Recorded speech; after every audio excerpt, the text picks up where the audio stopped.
Welcome to the road to growth, success of an entrepreneur. We've raised the bar. Learn firsthand from successful business owners and create your own path to success. I'm going to show you how great I am. It's time to hit the road to growth with team lead of the Enriquez Group, Realtor Vinny.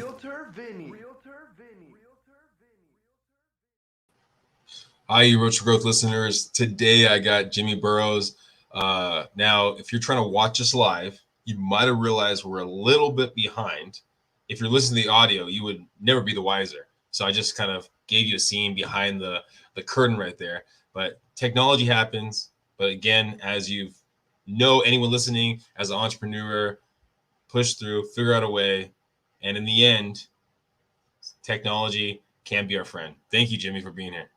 Thank you for the invitation. And yeah, I can fully put hands up and say the technology was my end, not your end. So appreciate you, your patience. No problem at all. So you're a leadership coach and a consultant. This is the question that I use all the time. I started out as a lot of different businesses, maybe more real estate related. And I think, man, for the last 50 episodes I've had, I want to say about maybe 20 of them have been coaches. So it's a pretty big, high number of coaches. And so the question that I've started to ask people is, what separates you from other coaches? What separates me from other coaches? Good question. And, you know, I guess every coach is going to give you their pitch or their story or their background. And so I'll try and be a little bit different in the way I approach this because I am different, I guess. The place where I start is Gulf War II.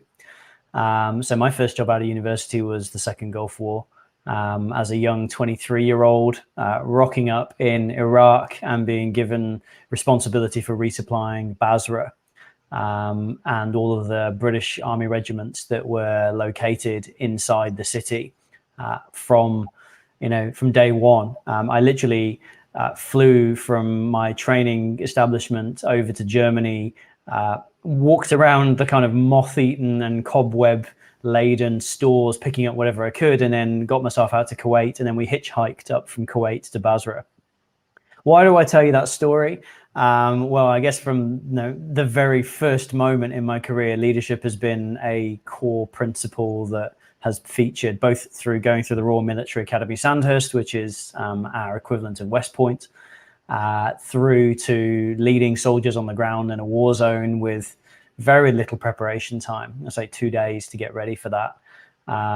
And the reality of what that might mean, that's when the stakes are quite high, you have to kind of step up to the plate pretty quickly.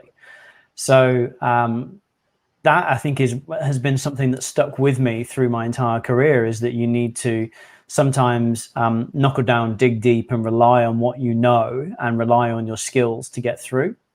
And so what I do with leaders and what I've done through my own career is a process which I now call experimental leadership, that has been developed over the last 20 years, which is, let's just try something because we have to do something, especially in this more, we call it VUCA world, but the more volatile, uncertain, complex and ambiguous world that we now operate in post-COVID.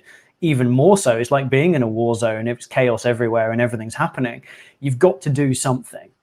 So that's what makes me different now is my career started in the military in a war zone. It went through a corporate generic HR guise, and then I decided to do something again and change it up completely. So now I'm operating remotely and independently from Mexico, but have been in 69 countries globally running this business, and it's been incredible. So we're in Mexico. We are based in Los Cabos, just outside, most people know Cabo San Lucas. So we're about 30 kilometers away from there. Nice. Now, you brought it up twice about kind of shortage time, right? Only 2 days while you're in the military to kind of lead, and then the volatility. So a lot of things changing. So you have to kind of change, I guess, the direction you're going. How do you view a leader in a shorter period of time compared to maybe if you got a month, 2 months to kind of put together a game plan? Is there a difference in the way you look at it? Is it different how they act, or so on and so forth? I guess that there's a lot of depends on that question.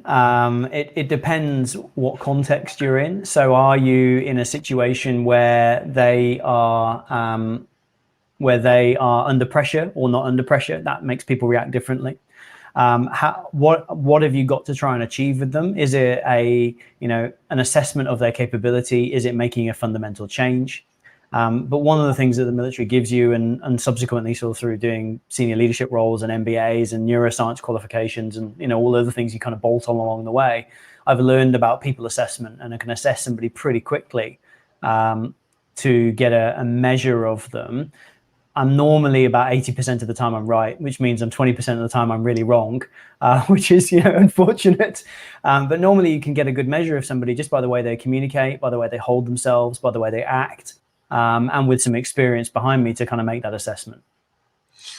How often outside of, I guess, business are you making an assessment of another person? Like, let's say you go to the bar, of the bartender of the coffee shop. I mean, is it just like ingrained in you to make these quick assessments? It really is. Yeah, I mean, I guess from having been in war zones where you're looking at people's faces, watching facial expressions, watching body language, thinking about what might be happening in that circumstance. Now I find myself creating narratives in my head for people in restaurants and bars. I wonder what they're up to. This is the story. This is the background story for that person. How does that work? But equally, I find myself doing the same thing with, the leaders and the managers in restaurants and bars and hotels and cafes. You go, how are they interacting with their people? What am I seeing here? What's the level of engagement of these staff? And you often can go, I could see a really small thing we could change right here, right now that would make a difference. And often I'll pitch up and I'll just say, hey, I wonder if you've ever thought about this, and just see what the conversation turns into. When you're, let's say, helping a leader and you're coaching them, right? And you're moving kind of quick on trying to like figure out who this person is. Is there ever a time, I know you said that sometimes it can be incorrect in your assessment on the person really quick. Is there a way that it ever hinders you, or you have to pull back a little bit, still allow them to kind of talk and then kind of give the feedback? Or how does that process kind of work when you're dealing with a client? So one of the important things to do as a coach is to ask, not tell. And so my assessment might be something, and all that's going to do is inform my first few questions. And so I'm not going to go and go, I'm seeing this and you should do this. I'm seeing this. I wonder what would be going on in your head in this circumstance, or tell me what's going on for you, or what are you seeing right now? And that will affirm or redirect my next question, which is, okay, well, based on that, what could we change? What might we change? What could be an opportunity for you that would make this easier, less challenging, less stressful, less burnout likely? But all you're doing is, you're not going, I'm saying this, you're wrong. You're informing the next question and the next question. And your job as a coach is to help the other person's thinking, is to give them those light bulb moments where they have a bit of a breakthrough for themselves, not because you're putting it in their head going, you should do this or you should think this. So you basically have a kind of an idea of what you're thinking you're getting into, yet you still are open-minded to maybe the road's not going to take you in that same direction, and allow the kind of conversation to kind of lead you where you really should go. Sure. Yeah. So I can give you a perfect example. I met with a hotel GM a couple of weeks ago, and my assessment of him immediately was he was a highly introverted, highly analytical person. And the level of engagement of his staff was pretty good because he came across pretty well, but he struggled with communication. So that was my kind of snap assessment based on 30 seconds of talking to him.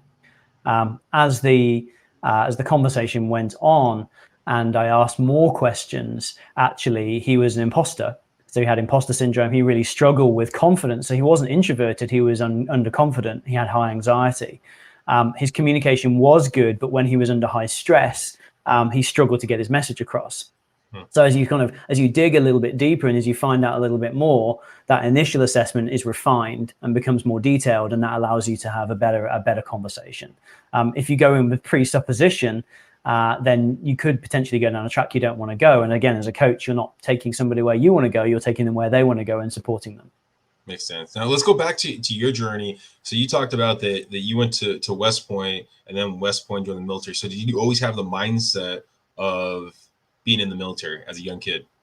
Yeah, so I actually went to Sandhurst, which is the British equivalent of West Point. Oh, okay. Yeah, so same kind of idea. Officer training for a year, 44 weeks, 7 days a week, 20 hours a day. It's pretty intense. But I'd been in that kind of military world since I was 12 years old. In the UK, we have a thing called cadets, which is like kids ROTC. Yeah. And it was part of my schooling. So twice a week we would play soldiers, and I thought, well, this is pretty fun, and I quite like the discipline and the structure and the routine. I'm pretty good at it. So when I finished up at university, I was like, well, what do I do next? I could go and get a real job, or I could continue that playing soldiers thing. And when I joined, there was nothing happening in the world. You know, if you were very unlikely, you'd end up in Cyprus or maybe in former Yugoslavia for a peacekeeping mission. And literally within the space of 12 months, as we all know, things changed fairly dramatically post 9/11. And the world became a very different place, and obviously the military stance alongside that became very different. So I found myself joining for adventure training and for playing soldiers, and I found myself in combat 3 times, twice in Iraq and once in Afghanistan. I found myself training various different groups globally in multiple countries, and I found myself having a pretty tempestuous and exciting career for the 6 years that I served. Was there a time where it was doing the activities that you said, playing soldiers, to where actually you knew you're like a soldier? I mean, there's people that say that, I think I've heard Mike Tyson talk about it, that there's basically people that box, and there's actually boxers. They're doing the activities, doing the action, but deep down, they're not really boxers. They don't have that hunger. Was there a difference that kind of happened with you when you're playing it compared to actually being it? Does that make sense? Yeah, no, I completely hear you. Yes, in a way, yes. You know, when you're playing, the stakes are not high. You're doing it because you want to get a good training result. It all becomes extremely real when you're in preparation for, or actually in, a war zone, and you're seeing people, friends, colleagues, people you don't even know, but they're in the same regiment or the same part of the military as you, or even just a wider part of the military, or your colleagues suddenly getting injured and hurt. It makes it very real, very, very quickly. And I had, I don't know if you call it the luxury or the trauma of watching a lot of my friends go to Iraq for the start of the war. I got there towards the end of the war. So listening to some of the stories they were telling, reading some of their letters, and going, oh my God, this is genuinely real. And I think I'm very grateful for the fact that I've been doing it for nearly 10 years by the time I got there. As a kid and through university, I'd had the basics, but you refine your art very quickly, both as a leader, as an officer and leading men, and also as an individual soldier. Your personal skills refine very quickly when the stakes are much higher. And it's something I use now in the experimental leadership mindset. And when I'm working with leaders, I'm like, well, you're not playing at being a leader. You are a leader, and you've got to step up. And this is real right now. These are people's careers you're playing with, people's families you're playing with, people's homes you're going inside during your meetings. You need to play it like it's real every day. That doesn't mean you're putting immense pressure on yourself. It just means doing the best job you can and stepping up to the plate, because your people expect you to deliver for them. When that transition of, I guess, being a soldier, right? Maybe even being a leader, right? In the foxhole where everything seems like it's not working out, or just it starts being real, and you kind of it's either fight or flight, right? What if you went through it? I don't know if you went through it. What basically pushed you to keep going forward and not say, I want to just be here in this little hole kind of thing? Look, I think, everybody, when the bullets are flying and when the bombs are exploding, everybody wants to stay in the hole. There's 2 pieces that get you out. Number one, you're a leader. So it's your responsibility to lead everybody else to safety, whether that's away from the enemy in a tactical retreat, or whether that's through the enemy, and doing whatever it is you need to do to make sure that you keep your people as safe as possible and eliminate or mitigate that threat. So that's the first piece, is you're a leader. Second piece is, you would be surprised how much brainwashing goes on in the military to train you to be confident in those moments.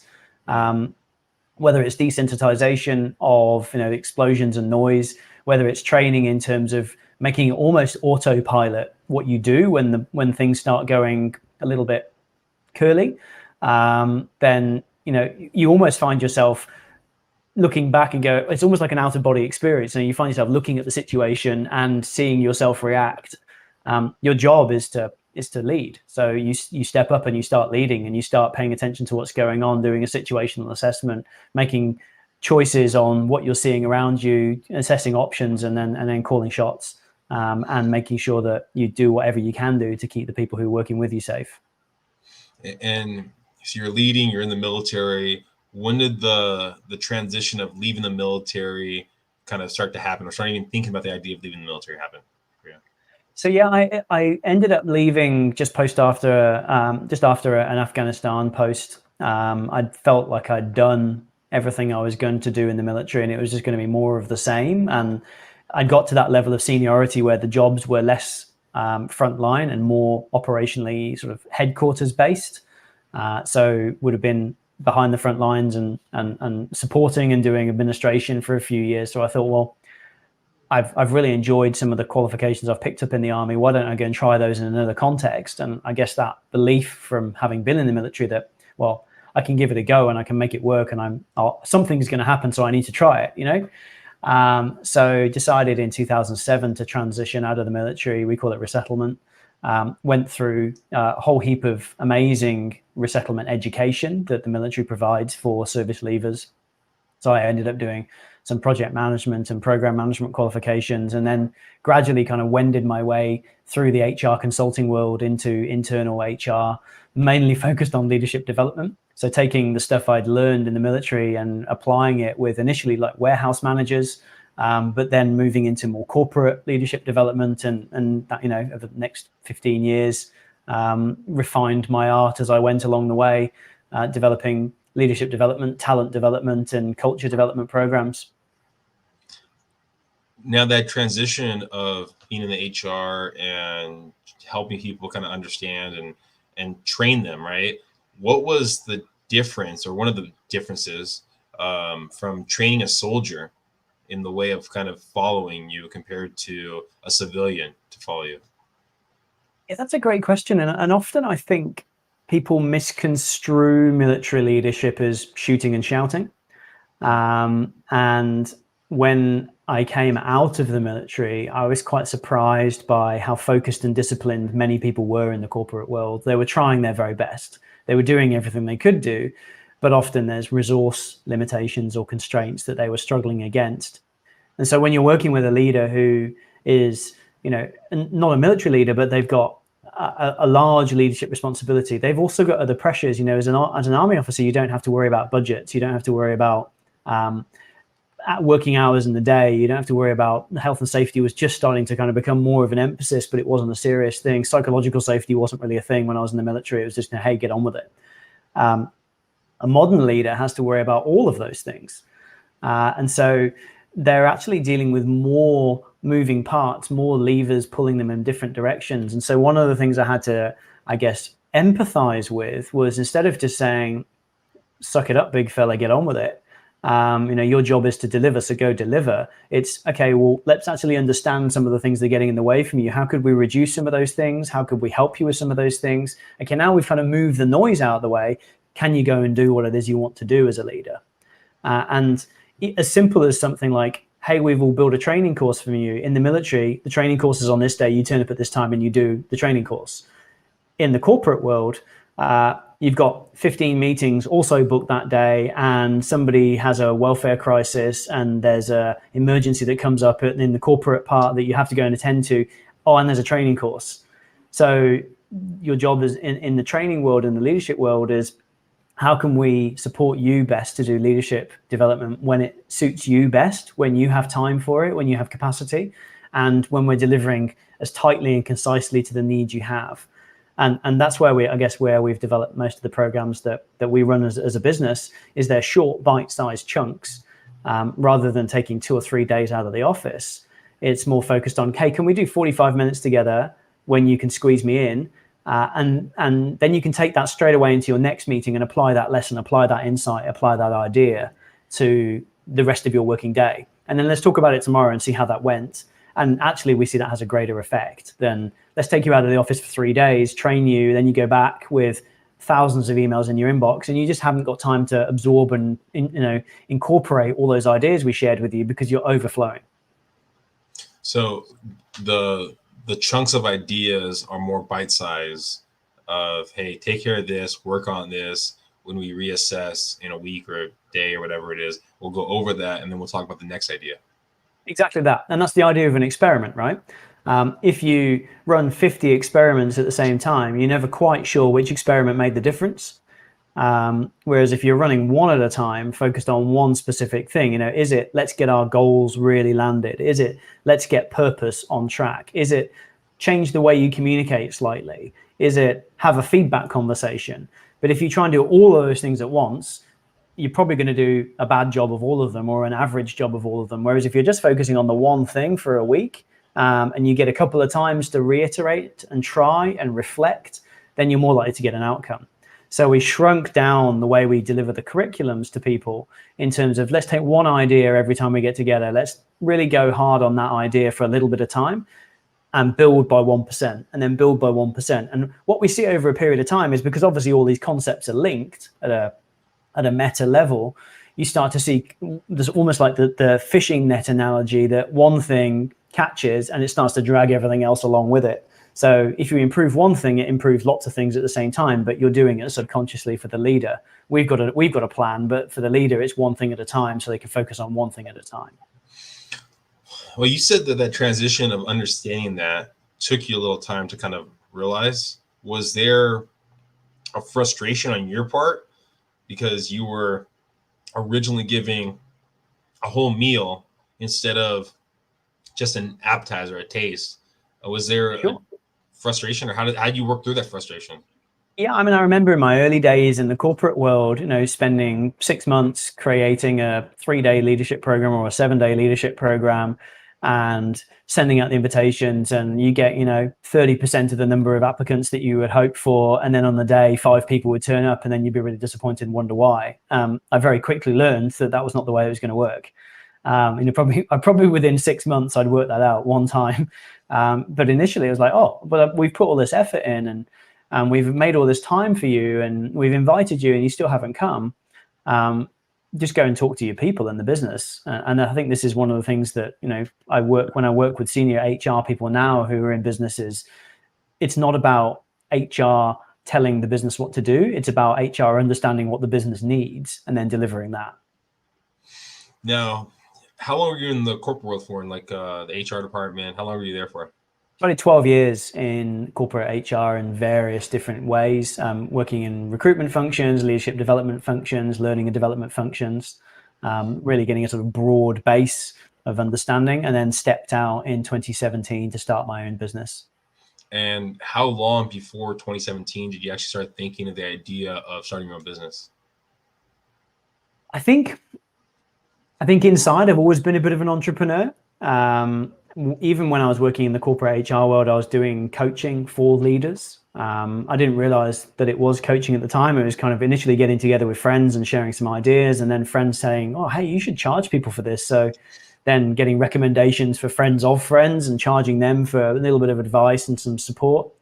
And then in my final role, I was running an 8-figure business in New Zealand, and a lot of the role involved travel. I was traveling probably 6 days out of 14 overseas in various different parts of the world, and dialing back into conference calls and board meetings and whatever it might be from hotels and cafes and wherever I could find Wi-Fi. Essentially, this was 2016, 2017. So Wi-Fi was reasonably available, but nomading wasn't super popular. And I thought to myself, well, if I can do this in a GM role, why can't I do this from anywhere for myself? And at the same time, I was going kind of through the, early midlife crisis, thinking, is this what I want to do? Do I want to be an executive for the rest of my life? Do I want to do these crazy hours the rest of my life? So decided to make that shift in 2017 to a more nomadic existence. Initially took a bit of a sabbatical. Went to Latin America and started traveling and diving and doing the things I love. And while I was on the road, again, encountered people who needed a bit of help. So I thought back to these meetings I was doing from various parts of the world and thought, well, why don't I do coaching from various parts of the world? There are platforms like Skype and things that exist. And as I got deeper and deeper into this world of talking to other people who are working from anywhere, I discovered even more platforms like Zoom and Hangouts and Teams and all these amazing things. This is all pre-COVID, of course, so these were quite foreign concepts at the time. And thought, well, actually, I quite like being in these workshops and coaching sessions where I don't necessarily need to be in the same room as the person. I can coach anybody anywhere on the planet on anything to do with leadership. Let's go with that. So the business grew organically over the last 4 years from just me to now we have a small team of coaches and consultants who are all focused on these leaders who are struggling with imposter syndrome, struggling with burnout, struggling with being overworked. And we do it all pretty much, I would say 90% of it is remote. It's pretty rare to get me in a room nowadays. I can do it still, but actually I would rather be, in Mexico or somewhere else in the world, and you can be wherever you want to be and we make it work. So it sounds like it was a pretty organic kind of growth of finding your people, your clients. What do you think was, or if you recall, one of your biggest hurdles in kind of building this business, building this brand? Good question. There was a couple of hurdles that needed to be overcome. Initially, say in 2017, pre-COVID, saying to people, "Hey, do you want to meet on Zoom?" People would normally say, it would be better if you could come to the office, or could we meet somewhere in a hotel, hotel foyer or hotel lobby? I'd just rather see you face to face. And the same thing with leadership programs for organizations. They're like, well, can you fly and deliver it in our conference room? Or could you come in and do it, for 3 days in this place? And that was a little bit of a challenge initially to kind of explain, I'm in Peru right now. So no, I can't come to your office in Sydney or Auckland or Chicago or whatever it might be. And actually it'd be cheaper for you if I don't fly. The same thing for the programs. If I don't need to fly for you, there's no flight and accommodation costs. Therefore, we can bring our program costs down. Therefore, your return on investment is going to be higher. Also, if we split this up over 6 weeks with 45 minutes a week over 6 weeks, rather than 2 days out of the office, that's going to be less disruptive to your people. So having those real sort of smart commercial conversations with people allowed me to get over that hurdle. The other, probably the battle that I think many small business owners go through, and certainly when you're like me, you're working on 4 different continents, is being available for your clients when they want you, but also not being available at your own expense. So for the first year and a half, 2 years, I was 24/7, probably 27. I was sleeping 4 hours a night. But I was available Saturdays, Sundays, 3 a.m. in the morning if it needed it, through 2 p.m. in the afternoon if it needed it. Whenever you needed me, I'll be available for you. And gradually over time, even though I'm on a different time zone to you, becoming a little bit more rigid and robust in when I'm available for clients, so I can be at my best for those clients as well. Because if I'm waking up at 3 in the morning with the best will in the world, I'm probably not going to be my sharpest. Whereas if I'm working on a time that's really a good time zone for me that also suits you, then I'm going to get a better result for you, right? So limiting the availability I had to preserving my weekends, preserving my nighttime and sleep, so I can be super effective in the moment when we're together and sharp and focused. How did you do that? It's interesting. I think, again, the small business owner's mindset is I have to take the work. I have to say yes, because if I don't say yes, they'll go somewhere else. And I found just being really honest and saying exactly what I said to you. I want to be at my best for you. I am actually going to be asleep during those times, or I have other meetings in those windows. Here's 4 or 5 other options that work for me. Choose one that works for you. And there's great pieces of software out there like Mixmax and Calendly that make this easy, of course, now. Those were pretty nascent or early in their life cycles when we're going back 2017, 2018. So I'd normally just go, here's some calendar options that work for me. Choose one that works for you. And I find if you go into the neuropsychology of it, people react better to a choice than a no. So instead of saying, no, I can't meet, then you say, I would love to meet. Here's 3 options. Choose one that works. Gets a way better result every time. Oh, yeah. Well, if you could look back at your younger self, I guess, that person that was just joining the military before he actually saw combat, is there any kind of words of wisdom that you could provide to him before he actually was in the heart of everything, in the combat, everything like that? I think, there's two phrases that keep coming up for me when you see these memes on Facebook. What would you say to your 18-year-old self? The first one would be, don't take yourself so seriously. I look back on myself 20 years ago. I was a very young, intense, serious man, boy probably, and I was utterly focused on doing the best possible job at the expense of everything, including myself. And relationships and everything else was just focused on do the best. And that was partially driven by performance anxiety and imposter syndrome. And as I've learned more about those, I've obviously understood why I was doing some of those things. So don't take yourself so seriously. The other one I think is great advice for everybody, which is enjoy the journey. I think we all become extremely fixated on when I am I will be.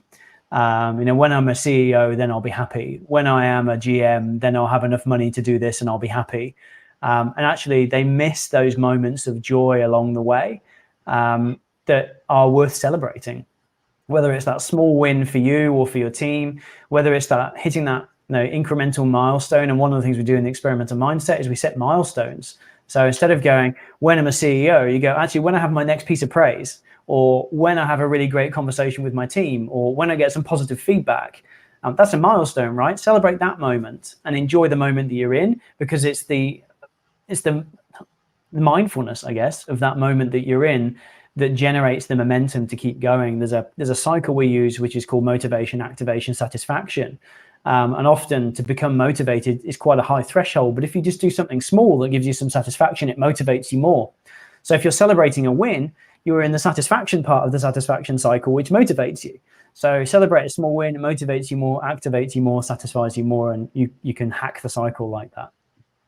No, I think it totally makes sense. I had someone on a while back. We were talking about the ideas that we try to look at our life and go, oh my gosh, I didn't accomplish this. But you look back and you go, I didn't climb this huge mountain, but I did climb a couple of these smaller mountains, and I've got higher than most people have gotten to this point. So yeah, it's appreciating those wins is, I think, is huge for a lot of us. 100%. And it's, we encourage journaling. We call it the wins log, but we encourage our clients to journal their successes. And just literally yesterday, I was talking to my partner. It's been a year now since I moved to Mexico full time. And I was like, I keep going, I'm not doing enough. I should be doing more. I need to push harder. I need to develop something. And then I sat down and I just thought for about 40 minutes, what are all the things we've done this year? And when I actually made the list, it was pretty significant. Growing the business, rebranding the business, moving homes, renovating. There's so many things that we've done together. But if you don't celebrate them along the way, it feels like you are climbing the endless mountain versus hitting those moments along the way. Yeah, I'll finish it off with this question. If we were talking, let's say in 5 years from now, where is Jimmy going to be? Where's your business going to be? Great question. Jimmy's probably going to be here in Mexico. Jimmy will be flying to present and speak on keynote stages for influential events about the concept of experimental leadership and how that can really shift the dial for businesses. Jim will be working with amazing teams globally and supporting consultants in this team to work with those teams. And hopefully Jimmy won't be working so hard. Jimmy will be enjoying the fruits of his labors and celebrating every day. That's the plan.